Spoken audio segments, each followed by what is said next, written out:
On the surface, the small town of Brooksville was the kind of place where everybody knew everybody, and grudges rarely lasted beyond a season.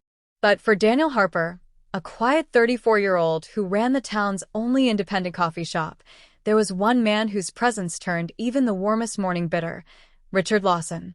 Richard was everything Daniel was not: loud, brash, influential, and willing to step over anyone to get what he wanted. He owned half the real estate downtown, drove a shiny black truck that he parked right outside other people's storefronts just to block their view, and somehow always managed to get city permits faster than anyone else. Daniel's shop, Harper's Brew, had been his late father's pride and joy. His father had built it from scratch, serving the community for over 2 decades. When Daniel took over, he was determined to protect it. But Richard had other plans. He wanted that building, and he wanted Daniel gone. It started with subtle moves: Richard buying the lot next door and opening a chain coffee franchise that undercut Daniel's prices. Then came the rumors, whispered to customers, about sanitation issues at Harper's Brew. And finally, Richard made his move, an offer to buy Daniel out for a fraction of what the shop was worth. Daniel refused, and that's when the real trouble began. For weeks, he found himself under constant pressure. An anonymous complaint to the health department, a sudden property tax reassessment, even a few suppliers mysteriously running out of stock he had ordered. Everyone knew who was behind it, but Richard was too careful to leave proof. Most people in Daniel's position might have tried to fight back directly, call him out in public, hire lawyers, or retaliate in kind. But Daniel wasn't just anyone. He believed in the long game. He had once read that the best way to destroy an enemy wasn't to attack them head-on, but to make them collapse under the weight of their own mistakes. So he began to plan. The first step was understanding Richard completely: his business dealings, his connections, his weaknesses. Daniel started collecting information. He didn't do anything illegal. He simply paid attention. He listened when customers mentioned Richard's name. He took note of the times Richard's trucks delivered goods. He checked public records for property deeds, lawsuits, and permits. And he noticed something interesting.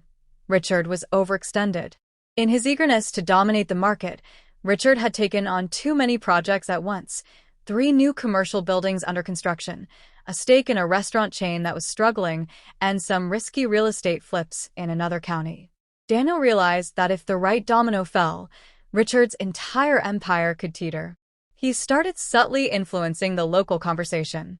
Whenever people complained about Richard's coffee shop, Daniel would empathize, saying, "Yeah, I've heard they're spread a little thin right now. Hope they can keep up with all those new projects." He didn't start rumors. He simply framed the truth in a way that planted seeds of doubt. Next, he began strengthening his own position. He partnered with local farmers to offer exclusive blends of coffee no one else in town had. He held free community events, open mic nights, book clubs, small art exhibitions, drawing crowds that Richard's sterile franchise could never replicate. Daniel's shop became more than a place to drink coffee. It became a community hub. Then, he made his most strategic move. Daniel discovered that Richard's restaurant venture was about to launch a big new location, but the city council still hadn't finalized an essential permit. Daniel didn't interfere directly. That would have been illegal.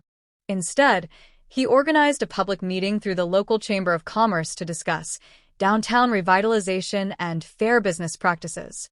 He invited every business owner, including members of the council, and subtly guided the conversation toward responsible expansion and the dangers of overdevelopment. The result? Several council members began scrutinizing Richard's pending projects more closely.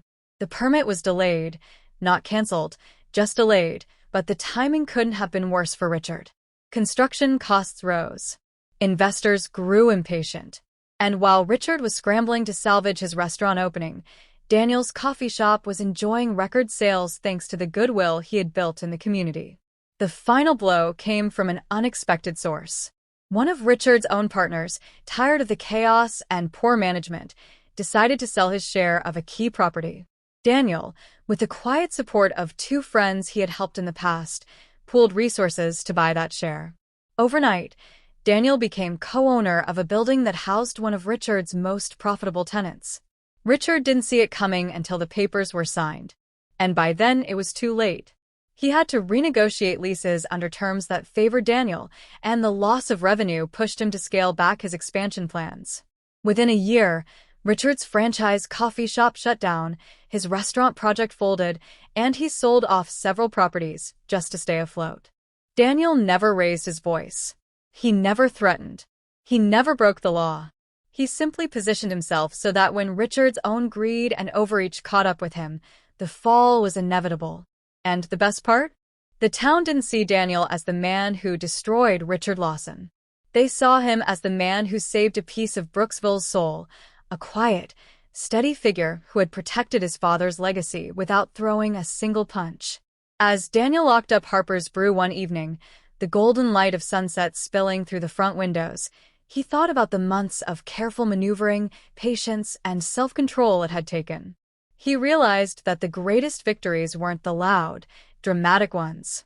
They were the quiet wins that left you standing tall while your enemy collapsed under the weight of their own choices.